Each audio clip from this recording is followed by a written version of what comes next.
ପିଲାମାନେ ଆଜି ଆମେ ପଢ଼ିବା ଅଷ୍ଟମ ଶ୍ରେଣୀ ସଂସ୍କୃତ ବହିର ପ୍ରଥମ ବିଷୟର ନାଁ ରହିଛି ପରିବେଶ। ଜାଣିବା କ'ଣ ସେ ପରିବେଶ ଆଉ ପରିବେଶ ବିଷୟରେ କ'ଣ ଲେଖାଯାଇଛି। ଆମେ ଆମର ଚାରିପାଖରେ ଯାହା ସବୁ ଦେଖୁଛେ ତାହାକୁ ପରିବେଶ କୁହାଯାଏ। ଏହା ଆମେ ଭୂଗୋଳରେ ପଢ଼ିଛେ। ତେବେ ସଂସ୍କୃତରେ ଆମେ ଆଜି ପଢ଼ିବା ଏ ପରିବେଶ ବିଷୟଟି ମୁଁ ବର୍ତ୍ତମାନ ପଢ଼ାଉଛି, ତୁମେମାନେ ଲକ୍ଷ୍ୟ କର।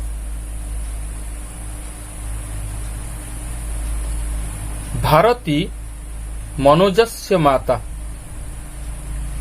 ମନୋଜଃ ପ୍ରତିଦିनं ମାତରଂ ପ୍ରଣମତି। ଏକଦା ମନୋଜଃ ମାତ୍ରା ସହ ନଦୀତଟେ ଭ୍ରମତି ସ୍ମ। ତଦା ସ ମାତ୍ରେ ନିବେଦୟତି। ମାତଃ କହ ନାମ ପରିବେଶଃ କୃପୟା ବଦତୁ। ମାତା ବଦତି ପୁତ୍ର अस्मान् परितः यः दृश्यमानः अस्ति सः परिवेशः। भूमिः जलं गगनं वायुः वृक्षाः जीवाः च विशेषतः परिवेशः इति परिचितः। पुत्रः पुनः पृच्छति मातः केन भावेन सः दूषितः भवति। माता वदति गृहस्य अवकरद्वारा तथा च कृषिक्षेत्रे रासायनिक सारस्य प्रयोगद्वारा भूमिः दूषिता भवति। नगरस्य शिल्पागारस्य च वर्ज्यद्रव्यद्वारा जलं प्रदूषितं भवति। तैलचालितयानानां धूमद्वारा वायुः प्रदूषितः भवति। शिल्पागार स्थापनार्थम् अरण्यक्षेत्राणि विनष्टानि भवन्ति। वृक्षाणां छेदनं भवति। तेन वन्यजीवाः विनाशं गच्छन्ति। प्रतिदिनम् उत्तापस्य वृद्धिः भवति। आवश्यकसमये मेघाः न वर्षन्ति। पुत्रः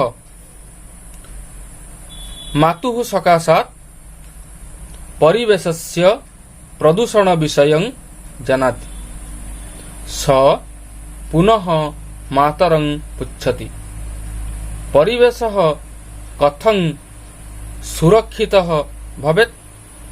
माता वदति यदि वयं गृहस्य शिल्पागारस्य च अवकरान् इतस्ततः न क्षिपामः निर्दिष्टे स्थाने स्थापयाम वृक्षाणां रोपणं कुर्मः अनावश्यकं वस्तु त्यज्यामः तर्हि परिवेशः सुरक्षितः भवेत्। मातुकथनेन पुत्र सन्तुष्ट भवति। मातरि तस्य अधिकः विश्वास अस्ति।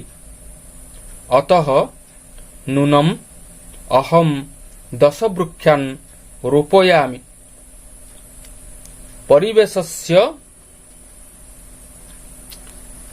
परिवेशस्य सुरक्षां च करोमि इति स शपथं नयति।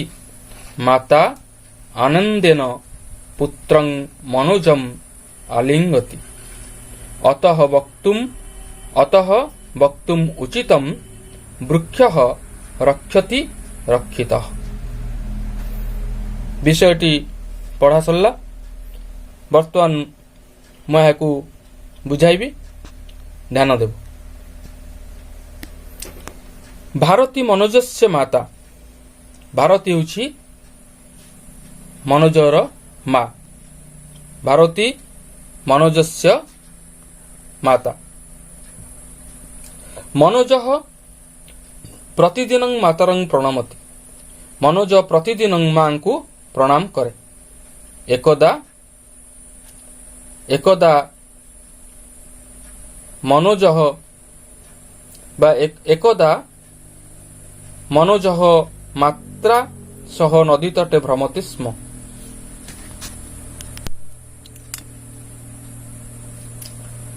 ଥରେ ମନୋଜ ମାଙ୍କ ସହିତ ନଦୀ କୂଳରେ ବୁଲୁଥିଲା। ତଦା ସେତେବେଳେ ସେ ମାତ୍ରେ ନିବେଦୟତି। ମାଙ୍କଠାରେ ନିବେଦନ କଲା। ମାତଃ ହେ ମା, କହ ନାମ ପରିବେଶ। କାହାର ନାମ ପରିବେଶ ଅଟେ? କୃପୟା ବଦତୁ। କୃପା କରି କୁହନ୍ତୁ। ମାତା ବଦତି। ମାତା କହିଲେ, ପୁତ୍ର ପୁଅ ଅସ୍ମାନ୍ ପରିତଃ।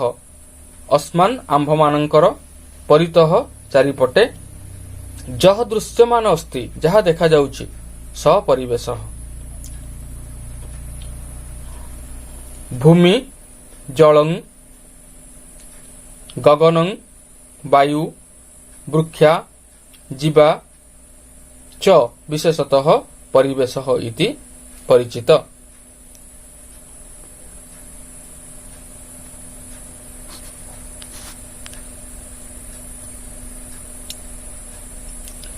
तबे एई गुडी को आमे परिवेश बोली कहिबा। भूमि जल एवं गगन आकाश वायु पवन वृक्षा गछलता आउ जीवा जीव माने च विशेषतः परिवेश इति परिचित। पुत्र पुनः पुच्छति। पुओ पुणी पचारिला, मात मा केन भावेन स दूषित भवति। किभଳି भावरे ताहा दूषित हेउछि। माता वदति। माता कहिले, गृहस्य अवकर द्वारा, घरर अलिया आवर्जना द्वारा तथा च कृषि क्षेत्रे एवं कृषि क्षेत्र मानकरे रासायनिक सारस्य प्रयोग द्वारा, रासायनिक सार प्रयोग करिबा द्वारा भूमि दूषित हेउछि। भूमि दूषिता भवति। नगरस्य शिल्पागारस्य, नगर मानकर बा सहर मानकर शिल्पागारस्य अर्थ शिल्प संस्था मानकर वर्ज्य द्रव्य द्वारा अलिया आवर्जना द्वारा जलं प्रदूषित भवति। जल मध्य प्रदूषित हेउछि। तैल चालित यानानां धूमन द्वारा, तेलरे चालुथिबा गाड़ी गुड़िकर धुआं द्वारा वायु प्रदूषित भवति। वायु मध्य प्रदूषित हेउछि। शिल्पागार स्थापनार्थं, शिल्प क्षेत्र प्रतिष्ठा करिबा पई अरण्य क्षेत्राणी, अरण्य क्षेत्र गुड़िकु बा जंगल गुड़िकु विनष्टानि ध्वंस करि दिया जाउछि। वृक्षाणां छेदनं भवति। गछ गुड़िक हणा हो जाउछि। तेन ताहा द्वारा वन्य जीवा विनाशं गच्छन्ति। वन्य जीव माने मध्य विनाश हेउछन्ति। प्रतिदिनम उतापस्य वृद्धि भवति।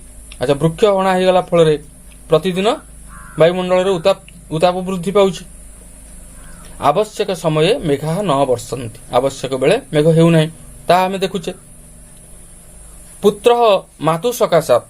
पुओ मांक कारणरु परिवेशस्य प्रदूषण विषयं जानाति।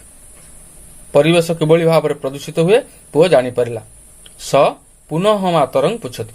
से पुणी मांक पचारिला, परिवेश कथं सुरक्षित भवेत्।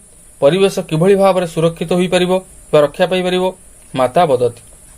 माता कहिले, जदि वयं गृहस्य शिल्पागारस्य, जदि वयं आम्भे माने घरर एवं शिल्प संस्था मानकर अवकरान अलिया गुड़िकु इतस्ततर अर्थ होला एणु तेणे, एणे तेणे न क्षिपाम, न फोपाड़ी निर्दिष्ट स्थाने स्थापयाम। जदि निर्दिष्ट स्थान रे नै ताकु रखिबा।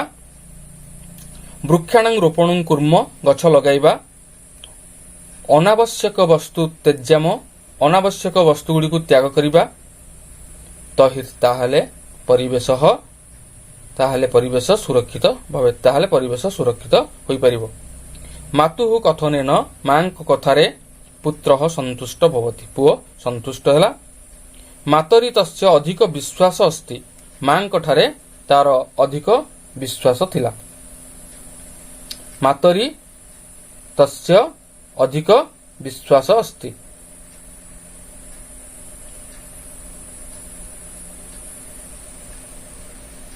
मातरि तस्य अधिक विश्वासं अस्ति अतः एणु नूनम अर्थ निश्चित तेणु निश्चित अहम मु 10 वृक्षाम रोपयामि तेणु पुओ कहला तेणु मु निश्चित रूपे 10टी गछ लगाइबि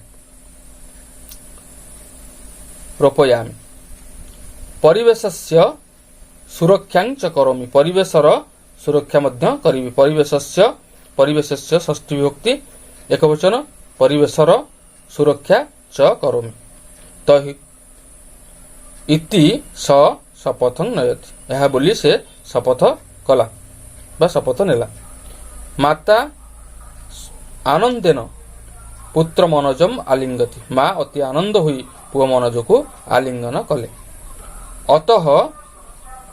अतः वक्तुम उचितम तेणु कह जाइछि यह कहिबा उचित वृक्ष रक्षति रक्षित वृक्ष को जे रक्षा करे वृक्ष ताकू रक्षा करे ये थिला आजिर अष्टम श्रेणी प्रथम विषय परिवेश संस्कृत बहिर पिला माने समस्ते पढ़िल जदि ये बली गोटे गोटे विषय संस्कृत आगु पढ़ा चाहती ताले ये चैनल को निश्चित रूपे सब्सक्राइब करेंगे पाखरे आसुवा लाल बटन दे सब्सक्राइब करियो एवं पाखरे आसुवा बेल आइकन बजाई देबो एवं ऊपर आसुवा ऑल नोटिफिकेशन क्लिक कर नेबो जा फल प्रतिदिन मु छाड़ुवा वीडियो तुम पाखरे निश्चित रूपे पहुंच पारिबो एवं तुमे माने निश्चित पढ़ी पारिबो आज पे एतिकी पुणी देखा आगामी क्लास रे।